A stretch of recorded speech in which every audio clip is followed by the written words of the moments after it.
Meu nome é Helena Rodrigues da Silva, e hoje, com 76 anos, decidi contar algo que calei por mais de meio século.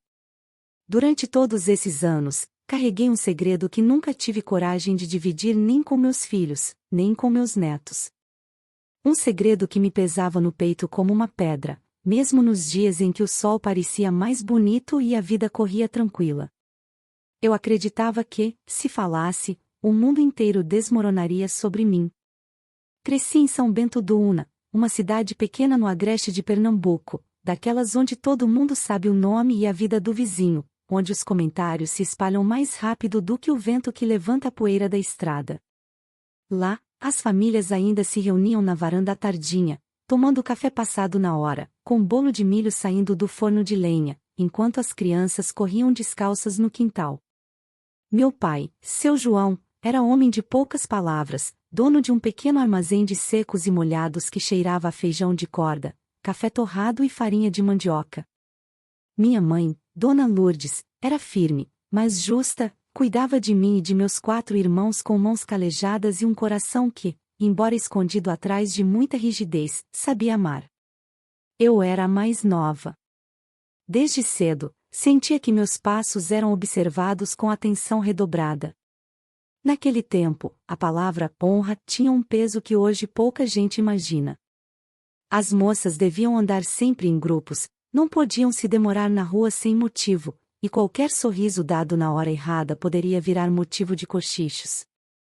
Minha mãe sempre dizia: menina direita tem que saber se guardar, Helena. O mundo é cruel com quem dá motivo. Eu ouvia, mas nem sempre compreendia a gravidade das palavras. Nossa casa ficava no alto de uma ladeira de barro batido. De manhã, eu acordava com o cheiro do café coado e o canto das galinhas no quintal. Ajudava mamãe a preparar a mesa, cuscuz amarelinho, um pedaço de queijo coalho e, às vezes, um ovo frito para meu pai, que saía cedo para abrir o armazém. Depois, eu descia para ajudar numa lojinha de tecidos do seu Antero, amigo antigo da família. Gostava daquele lugar, os rolos de chita colorida, o barulho do corte da tesoura, as freguesas escolhendo pano para costurar vestidos de festa. Era um trabalho simples, mas me dava certo orgulho, pois ajudava em casa. Nos domingos, a rotina era sagrada, missa na matriz. Minha mãe acordava cedo para passar meu vestido de algodão florido. Eu escovava os cabelos até ficarem brilhantes, e passava um batonzinho claro que escondia na bolsa, porque mamãe não aprovava. Batom é coisa de moça querendo aparecer, ela dizia. Mas eu queria me sentir bonita, ainda que ninguém notasse. Foi numa dessas manhãs de domingo que minha vida começou a mudar. Lembro como se fosse hoje, a igreja lotada, o cheiro de vela e incenso, as beatas de sempre ocupando os primeiros bancos. Eu cheguei um pouco atrasada, recebi aquele olhar repreensivo de meu pai, e me sentei num canto, tentando não chamar atenção. Quando levantei os olhos para o altar, vi o novo padre. Padre Miguel Albuquerque. Jovem, talvez 30 e poucos anos, com um sorriso que parecia atravessar a alma da gente. Não era como os outros padres que eu conhecia, sérios demais, distantes demais. Ele olhava para as pessoas como se realmente as enxergasse. Quando sua voz ecoou pela igreja, firme e ao mesmo tempo acolhedora, senti um arrepio subir pela nuca. Foi nesse instante que nossos olhos se encontraram. Um segundo apenas, mas para mim pareceu uma eternidade. Senti o rosto esquentar e abaixei a cabeça depressa, fingindo procurar algo na bolsa. Ainda assim, durante toda a missa, tive a estranha impressão de que ele voltava a me olhar de tempos em tempos. Voltei para casa naquela manhã com o coração batendo acelerado. Minha mãe notou meu rosto corado e perguntou se eu estava passando mal. Menti, dizendo que era o calor. Mas não era o calor. Era algo novo, um sentimento que eu não sabia nomear. Nos dias seguintes, não consegui tirá-lo da cabeça. Cada vez que pensava na igreja, lembrava dos olhos dele. E, mesmo sem perceber, comecei a criar desculpas para aparecer mais vezes nas atividades da paróquia. Vou ajudar na catequese, mamãe. Hoje tem reunião do grupo de jovens, papai. E assim, pouco a pouco, me aproximei daquele homem que, sem saber, já estava mudando o rumo da minha vida. Naquela época, eu acreditava que sabia o que era certo e errado. Acreditava que tinha controle sobre minhas escolhas. Mas a vida, às vezes, nos coloca diante de caminhos que não pedimos, e quando percebemos, já não há como voltar atrás. E até hoje me pergunto: se eu tivesse desviado o olhar naquela manhã de domingo, minha vida teria sido diferente. A chegada de Padre Miguel Albuquerque foi o assunto da cidade por semanas. Diziam que tinha vindo de Sergipe, sobrinho de um bispo, estudado em seminário grande, preparado para modernizar a paróquia. Alguns viam nele uma bênção, outros desconfiavam daquele jeito mais solto de lidar com as pessoas. Para mim, no entanto, bastava a presença dele para que meu coração perdesse o compasso. Ele era diferente. Não falava de cima do púlpito como quem dá ordens, mas como quem conversa. Gostava de estar no meio dos jovens, organizava grupos, ensinava cantos novos, tocava violão. Viúva Dona Nazaré dizia que ele parecia mais artista do que padre. As beatas torciam o nariz, mas os bancos da igreja nunca tinham estado tão cheios. Eu, que antes ia à missa por obrigação, agora esperava o domingo com ansiedade. Não demorou para que eu começasse a procurar desculpas para ir também às novenas, às reuniões do grupo de jovens, a qualquer coisa que me permitisse vê-lo. Minha mãe começou a notar. Certa noite, enquanto eu passava a ferro meu vestido azul, ela entrou no quarto e comentou: "Você anda muito animadinha com a igreja, minha filha." Respondi que queria ajudar, que era importante se ocupar com coisas boas. Ela apenas me olhou por um instante, com aquele olhar que parecia ler minha alma, e saiu sem dizer mais nada. Na primeira reunião do grupo de jovens em que participei, Miguel nos recebeu com um sorriso aberto. "Que bom ver rostos novos", disse, olhando diretamente para mim. Senti minhas mãos suarem. Evitei encará-lo de novo, mas percebi quando se aproximou, entregando-me um folheto. Seus dedos tocaram os meus por um breve instante. Foi rápido, quase nada, mas meu corpo inteiro reagiu como se tivesse levado um choque. Durante a reunião, ele falava sobre amor ao próximo, sobre compaixão, sobre coragem de enfrentar as dificuldades. Mas eu mal prestava atenção às palavras. Só conseguia reparar na entonação da sua voz, no modo como seus olhos percorriam a sala e, quando passavam por mim, pareciam parar por um instante mais do que o necessário. Saí dali perturbada, sentindo que algo tinha se aberto dentro de mim, algo que eu não conseguia controlar. Com o passar das semanas, nossos encontros se tornaram mais frequentes. Sempre em meio ao grupo, sempre em atividades públicas. Ainda assim, cada pequeno gesto ganhava um peso enorme dentro de mim. Quando ele me perguntava como eu estava, sentia como se ninguém nunca tivesse se interessado tanto. Quando sorria para mim, parecia que o mundo inteiro se apagava ao redor. Uma tarde, enquanto ajudávamos a organizar a festa de São João no salão paroquial, precisei subir num banco para pendurar bandeirinhas coloridas. O banco balançou, e antes que eu caísse, senti suas mãos firmes em meus braços. Ele me segurou com força, os olhos fixos nos meus. "Cuidado, Helena."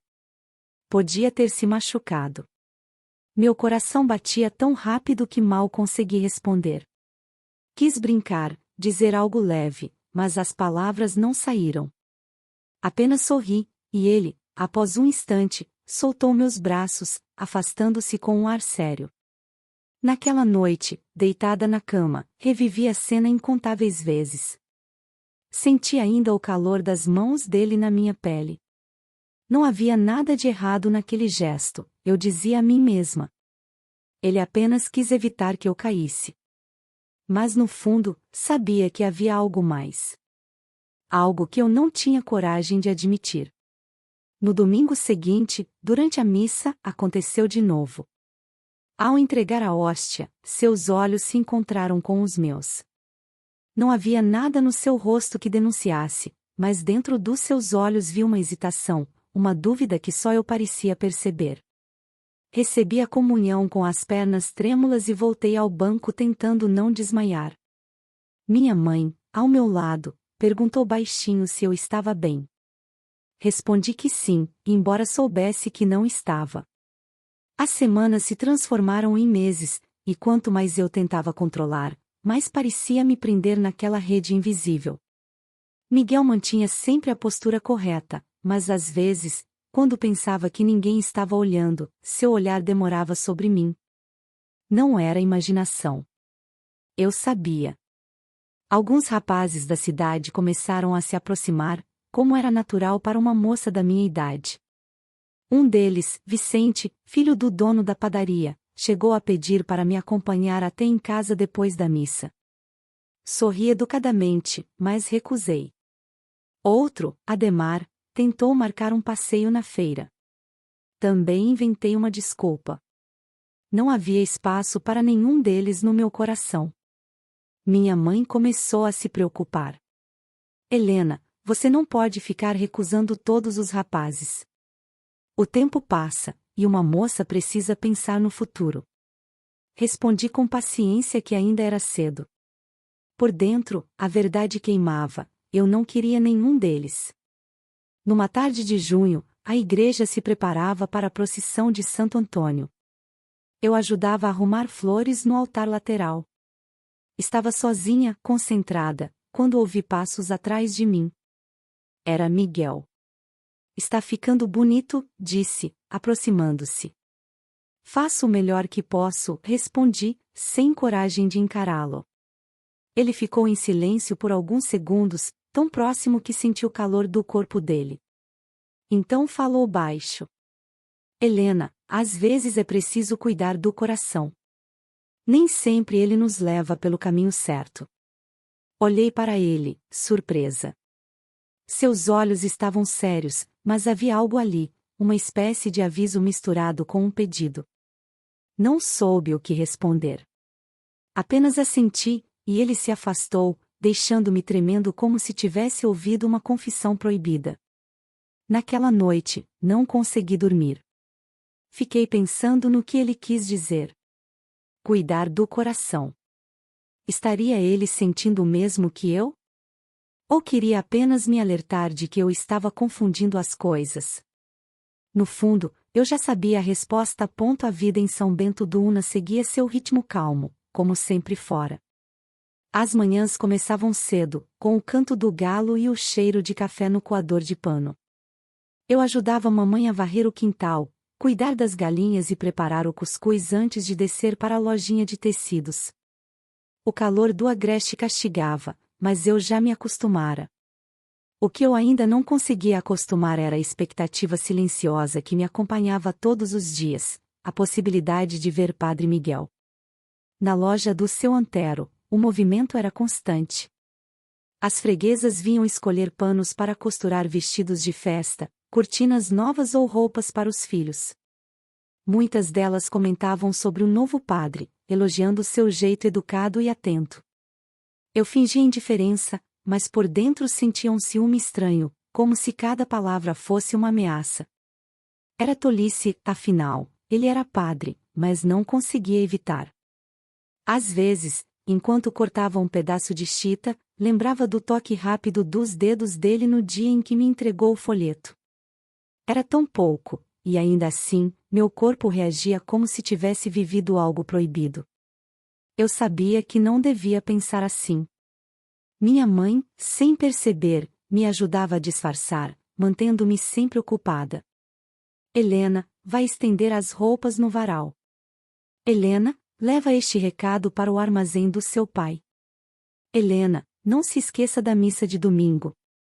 Obedecia sem reclamar, mas por dentro a mente estava longe, presa em lembranças que eu não ousava confessar.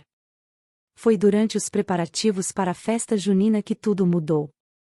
O salão paroquial, atrás da igreja, estava cheio de jovens decorando o espaço com bandeirinhas coloridas, balões de papel e ramos de milho.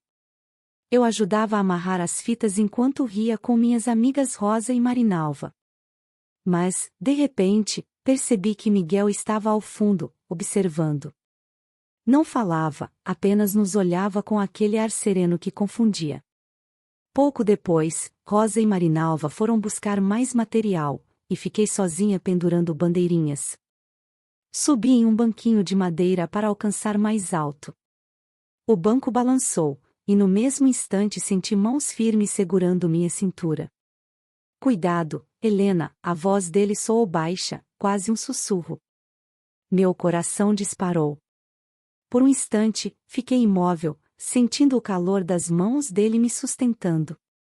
O cheiro da batina misturado com incenso ainda impregnado parecia me envolver. Desci devagar, e quando meus pés tocaram o chão, ele ainda não havia me soltado. Olhei para cima e encontrei seus olhos fixos nos meus. Foi um segundo apenas, mas intenso o suficiente para me deixar sem ar.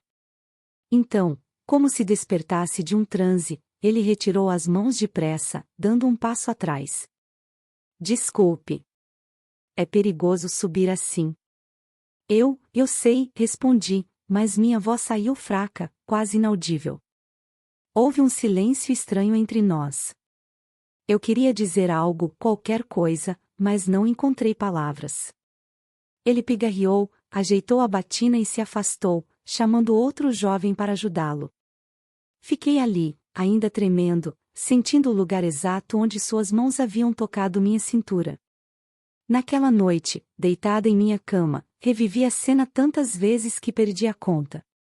Meus dedos percorriam a cintura como se pudessem guardar a lembrança do calor das mãos dele.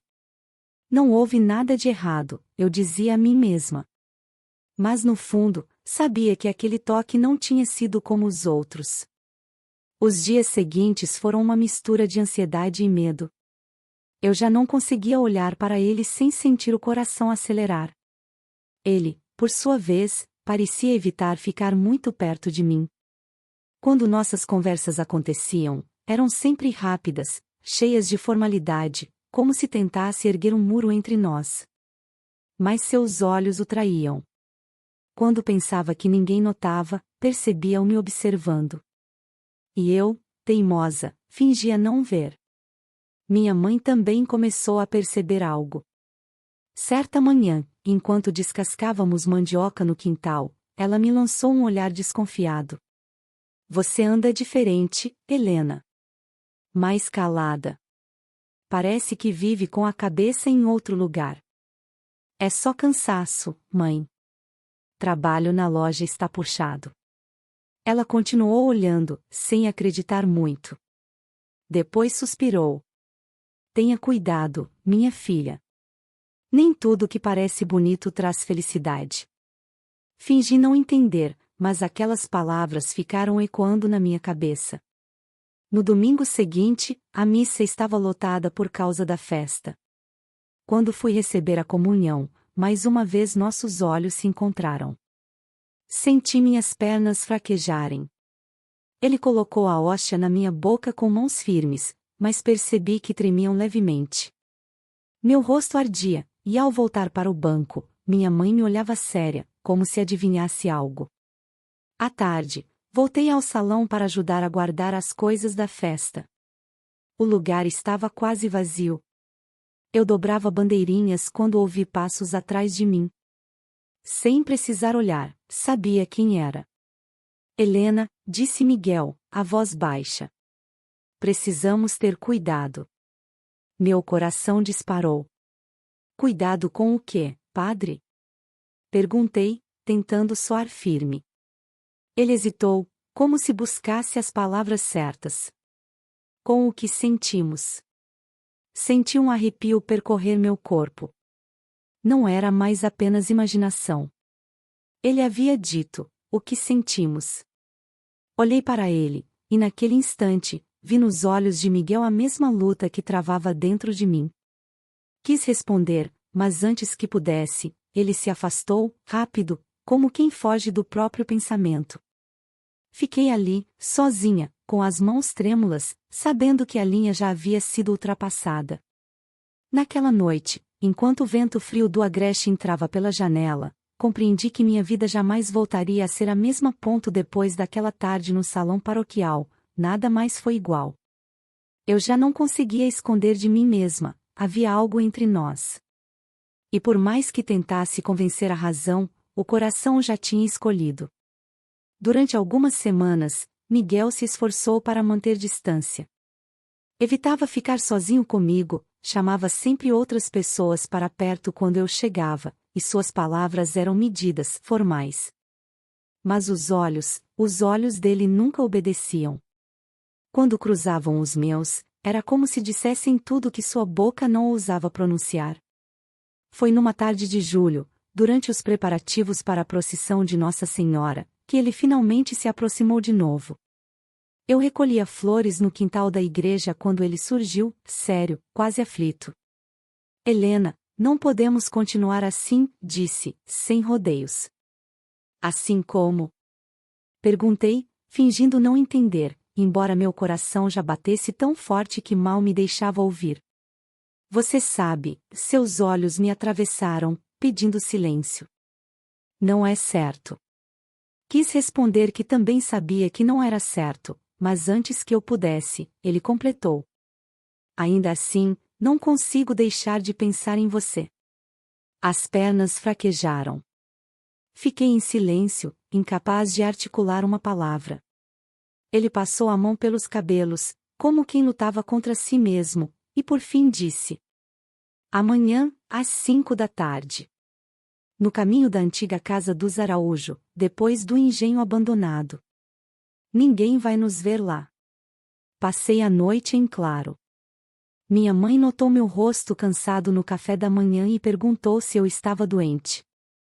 Respondi que era apenas preocupação com o trabalho. Ela não insistiu, mas seus olhos me seguiam como se pressentissem algo. No dia seguinte, arrumei-me como se fosse visitar minha amiga Rosa. Escolhi o vestido mais simples, para não levantar suspeitas, mas meu coração estava em festa. Caminhei depressa até a estrada de barro que levava ao engenho. O sol já se punha, pintando o céu de laranja. A velha casa dos Araújo, coberta de trepadeiras e silêncio, parecia esconder segredos. Ele já estava lá, encostado na porta de madeira. Quando me viu, endireitou-se. Pensei que você não viria. Eu também pensei. Respondi, tentando sorrir. Entramos. O ar cheirava a madeira úmida e pó. A sala era simples, com janelas altas sem vidros. O vento soprava, levantando folhas secas pelo chão. Sentamos num banco antigo encostado à parede. Por alguns segundos, ficamos calados, ouvindo apenas o canto distante dos pássaros. Helena, disse ele, a voz baixa. Eu não devia ter pedido para você vir. Então por que pediu? Arrisquei, olhando nos olhos dele. Ele hesitou, e depois respondeu quase num sussurro. Porque eu precisava te ver. Foi nesse momento que nossas mãos se tocaram. De início, apenas os dedos, tímidos, inseguros. Depois, a palma inteira, quente, firme. Meu peito se encheu de uma emoção que eu não sabia explicar. Não houve beijo. Apenas aquele toque silencioso que dizia mais do que 1000 palavras. Quando me despedi, a noite já caía. Ele pediu que eu fosse cuidadosa, que não contasse a ninguém. Prometi, embora dentro de mim uma parte gritasse que já estávamos presos numa rede da qual seria impossível escapar. As semanas seguintes foram marcadas por novos encontros, sempre naquele mesmo lugar. Eu inventava desculpas, ia ajudar Rosa, visitar uma vizinha doente, levar um recado para a paróquia. Mamãe me observava em silêncio, cada vez mais desconfiada, mas não perguntava diretamente. No engenho, o tempo parecia parar. Conversávamos sobre tudo, ele me falava da infância em Sergipe, dos sonhos que deixou para trás ao entrar no seminário ainda jovem. Contava das dúvidas, das noites em que rezava pedindo forças para seguir os votos. E eu ouvia, fascinada, ao mesmo tempo em que sentia um peso estranho, perceber que ele se abria comigo de uma forma que não deveria. Aos poucos, os toques se tornaram mais frequentes. Um abraço rápido na despedida, uma mão que demorava demais sobre a minha, um olhar que se perdia. O ar entre nós parecia cada vez mais carregado. Havia momentos em que ele recuava, dizendo que era pecado, que estava errado. Mas logo depois, voltava a me procurar, como se fosse mais forte do que ele. Lembro de uma tarde em que a chuva caía forte, batendo nas telhas quebradas do engenho. Estávamos sozinhos, sentados lado a lado. Ele segurou minhas mãos com força e disse: Helena, eu luto contra isso todos os dias. Mas quando estou com você, parece que o mundo inteiro desaparece. Meus olhos se encheram de lágrimas. Não respondi. Apenas encostei minha cabeça em seu ombro, sentindo o cheiro do tecido da batina misturado à umidade da chuva. Ele não se afastou. Ficamos assim, em silêncio, como se aquela fosse a única forma possível de viver o que sentíamos. Mas, no fundo, eu sabia, cada passo adiante nos levava para um caminho sem volta. E naquela noite, deitada na cama, ouvindo o vento bater nas janelas, percebi que já estava presa demais para recuar. Os encontros no engenho dos Araújos se tornaram parte da minha vida. Toda semana, inventava uma desculpa para sair de casa. Às vezes dizia que ajudaria Rosa a organizar um grupo de jovens, ou outras, que ia visitar uma vizinha adoentada. Minha mãe raramente questionava, mas eu sabia que ela desconfiava. Seu olhar, cada vez mais atento, me fazia sentir como se estivesse sendo vigiada o tempo todo. Com Miguel, as conversas eram intensas. Falávamos dos sonhos que nunca realizamos, dos medos que nos assombravam. Eu contava do desejo de conhecer o mar, que só havia visto em revistas antigas. Ele sorria e dizia que um dia eu veria. Mas por trás de cada palavra pairava um silêncio pesado, a lembrança constante de que o que vivíamos era proibido. Os toques se tornaram inevitáveis. Não mais apenas mãos entrelaçadas ou abraços rápidos na despedida. Às vezes, ele passava os dedos pelo meu rosto, e eu fechava os olhos para guardar a sensação.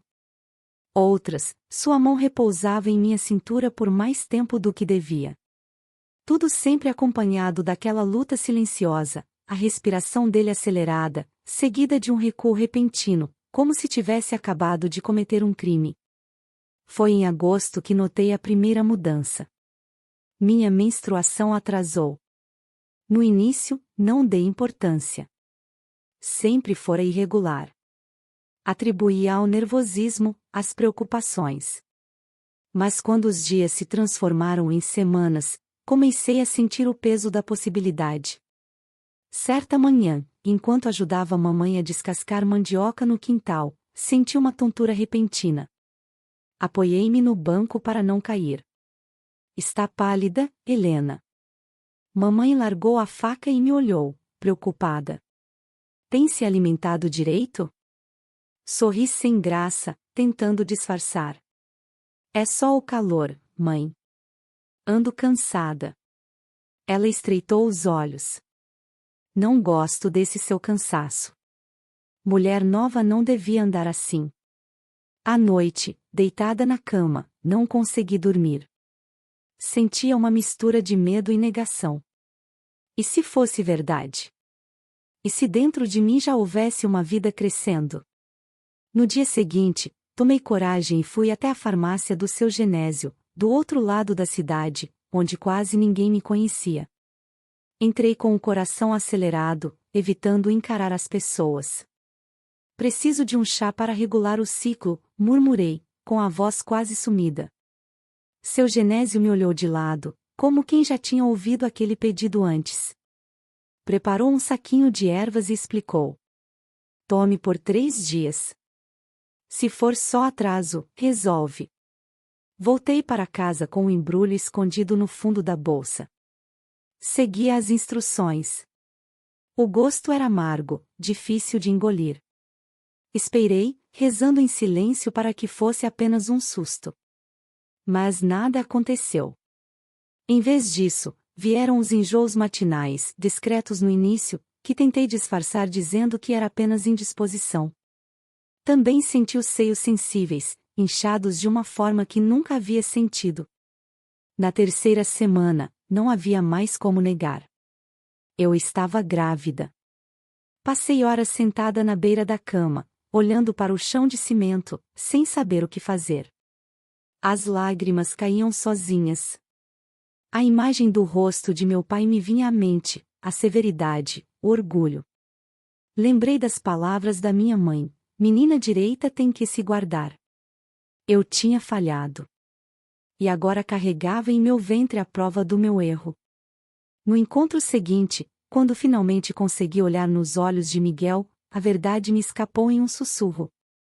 Miguel, eu acho que estou esperando um filho.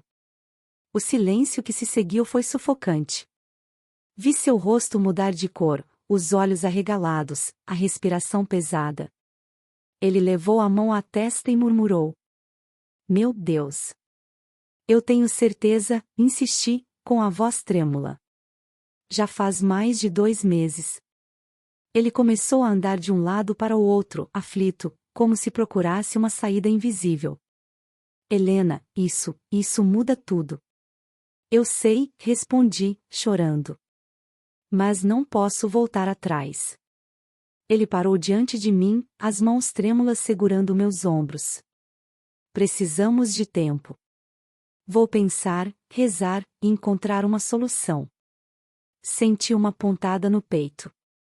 Solução. Como se meu filho fosse um problema a ser resolvido. Naquela noite, voltei para casa em silêncio, escondendo as lágrimas. Minha mãe me esperava na varanda, costurando. Olhou-me por um instante e disse apenas: Você anda diferente. Tem algo que não me conta, Helena. Não respondi. Entrei e fechei a porta do quarto, sentindo o peso do segredo me esmagar.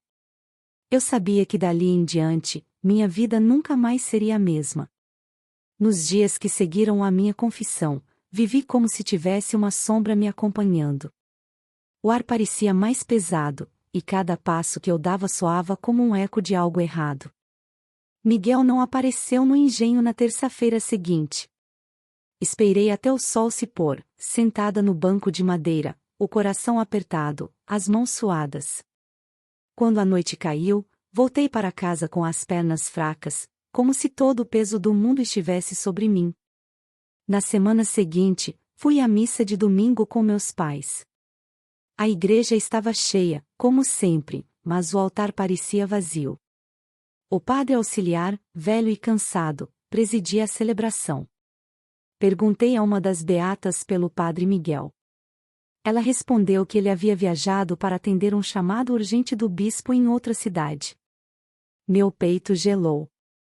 Não houve carta, nem recado. Nada. Apenas o silêncio.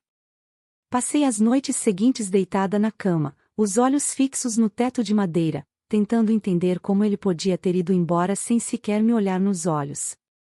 Uma parte de mim queria acreditar que voltaria, que tudo não passava de um engano.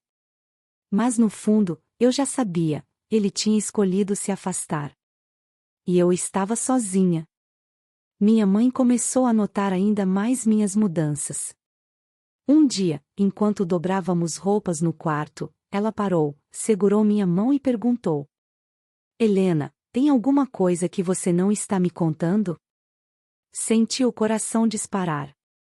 Tentei sorrir, mas o rosto queimava. Não, mãe. Só estou cansada. Ela me fitou por alguns segundos, séria, depois suspirou. Tenho medo, minha filha. Esses olhos andam carregando um peso que não devia ser seu. Foi então que decidi procurar minha tia Dona Zuleide, irmã mais nova de mamãe, que morava em Pesqueira, uma cidade vizinha. Ela era viúva, vivia sozinha numa casinha simples, mas tinha um coração acolhedor. Lembrei de como, quando criança, eu passava férias com ela e sempre me sentia protegida. Tomei coragem e fui visitá-la num domingo. Cheguei com o coração na mão. Ela me recebeu com um abraço apertado e o cheiro bom de pão de queijo saindo do forno. Nos sentamos na cozinha pequena, iluminada pela luz fraca de uma lamparina. Eu não aguentei. As lágrimas desceram sem que eu pudesse controlar. Tia, eu preciso te contar uma coisa, minha voz tremia. Ela apenas segurou minhas mãos em silêncio, esperando. Contei tudo. Desde o primeiro olhar na igreja até o último encontro no engenho, a confissão de Miguel, o silêncio, a gravidez. Chorei como nunca havia chorado antes. Quando terminei, esperava uma bronca, talvez um sermão. Mas tia Zuleide apenas suspirou fundo. Você se meteu numa encruzilhada, minha filha. Mas não precisa carregar essa cruz sozinha. Ela me propôs um plano. Eu diria a meus pais que ela estava doente e precisava de ajuda. Iria morar com ela por um tempo, até que a criança nascesse. Depois, pensaríamos no que fazer. Não é solução definitiva, mas pelo menos te dá tempo para respirar, disse, apertando minhas mãos. Voltei para casa naquela noite com o coração um pouco mais leve. Ainda assim, quando olhei para o rosto de mamãe, soube que mentiria. E isso doía quase tanto quanto a própria situação. No sábado seguinte, arrumei minhas poucas roupas em uma mala. Disse aos meus pais que tia Zuleide precisava de mim. Meu pai aceitou sem muitos questionamentos, apenas advertiu. Se cuide, Helena. Ajudar sua tia é coisa bonita, mas não esqueça que sua casa é aqui. Minha mãe me abraçou com força. Por um instante, pensei que ela soubesse de tudo, mas ela nada disse. Apenas sussurrou. Seja forte, minha filha. A viagem até Pesqueira foi curta, mas pareceu interminável. Cada curva da estrada me afastava da vida que eu conhecia.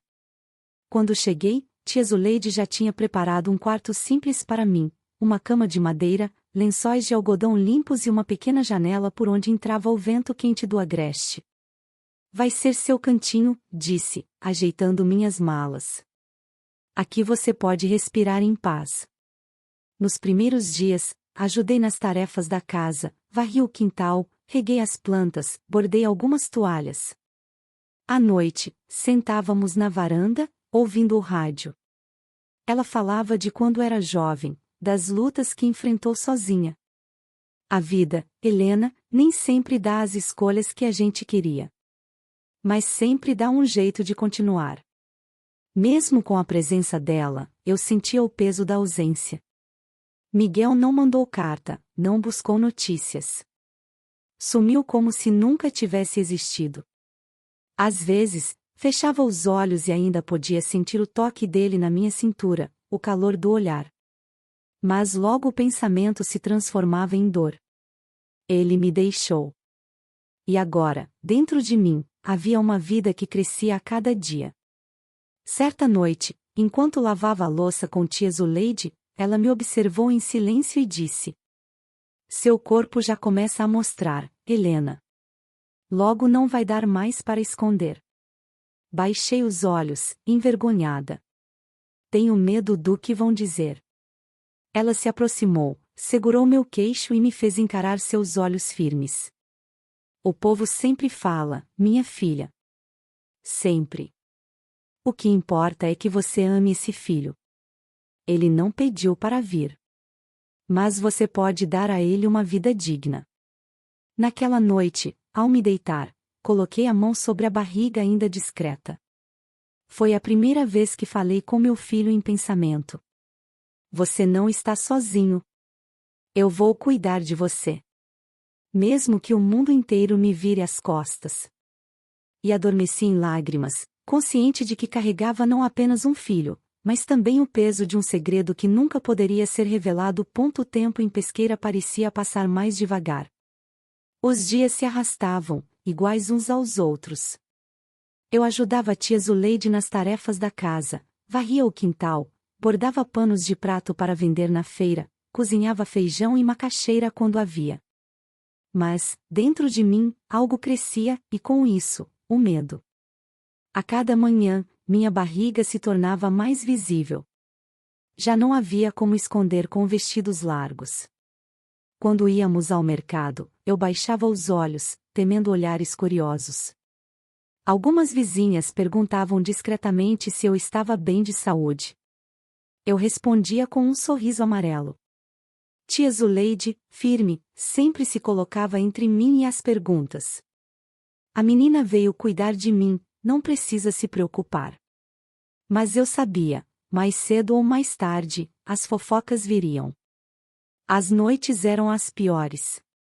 Deitada na cama estreita, sentia o peso do silêncio. Pensava em Miguel. Imaginava se ele, em algum lugar, ainda rezava por mim ou se já tinha apagado meu nome da memória. Às vezes, chorava baixinho para não acordar tia Zuleide. Mas, em outras, me agarrava à ideia de que, mesmo abandonada, eu não estava sozinha.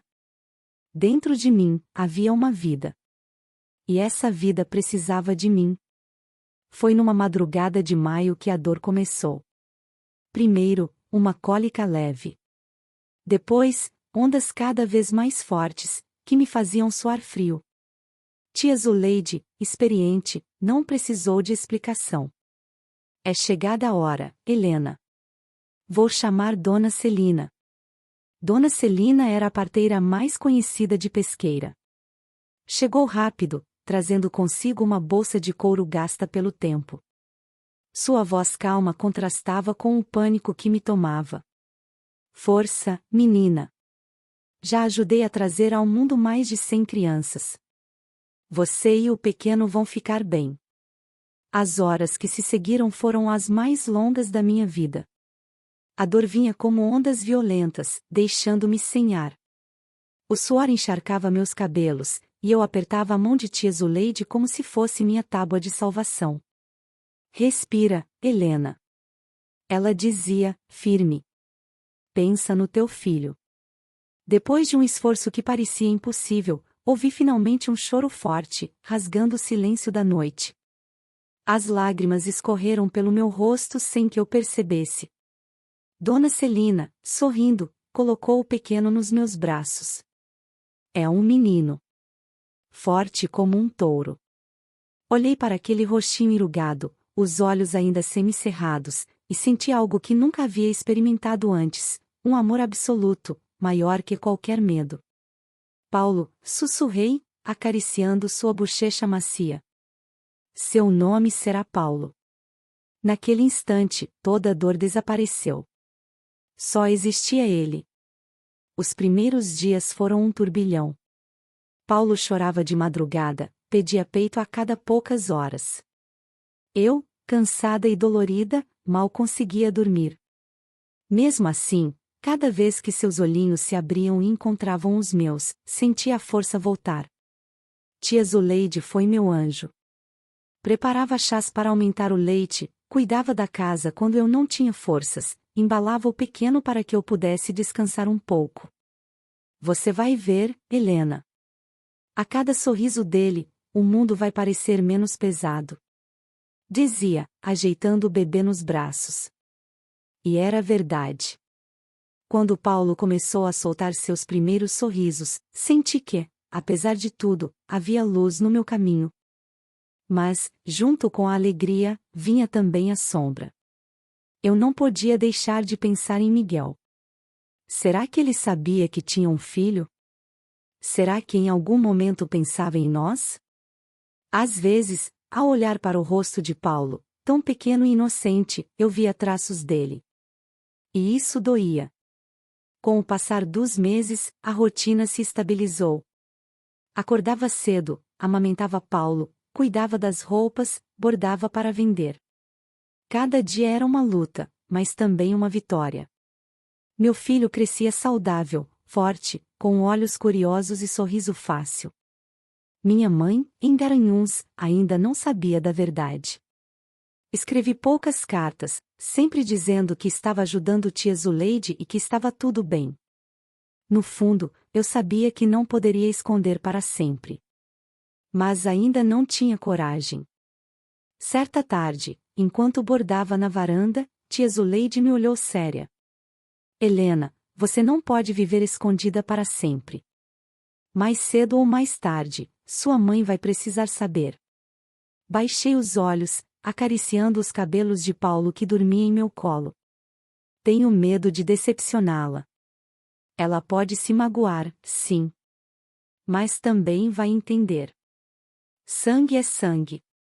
Naquela noite, olhando Paulo dormir, prometi a mim mesma. Você nunca vai carregar a vergonha que pesa sobre mim, meu filho. Eu vou te dar o melhor que puder, mesmo que eu precise enfrentar o mundo inteiro. O tempo passou como um rio que nunca para. Paulo cresceu diante dos meus olhos, forte e saudável, sem nunca imaginar o peso do segredo que eu carregava. Tornou-se um menino estudioso, curioso, sempre pronto para ajudar. Quando completou 17 anos, conseguiu seu primeiro emprego em uma loja de tecidos em Caruaru. Mais tarde, trabalhou em banco, conquistou respeito, construiu sua própria família. Eu vi alcançar sonhos que eu mesma nunca ousei sonhar, e cada conquista dele era como um remendo na ferida que eu trazia escondida. Nunca contei a verdade. Para todos, eu era apenas uma mãe solteira que fora enganada por um rapaz que desaparecera. Essa versão já era difícil o suficiente para que as pessoas aceitassem. A verdadeira, ninguém suportaria ouvir. Mamãe acabou descobrindo quando Paulo já tinha 4 meses. Ela apareceu em Pesqueira sem avisar. Lembro como ficou em silêncio ao vê-lo no meu colo, dormindo tranquilo. Seu olhar, triste, dizia mais do que qualquer palavra. Não vou perguntar quem é o pai.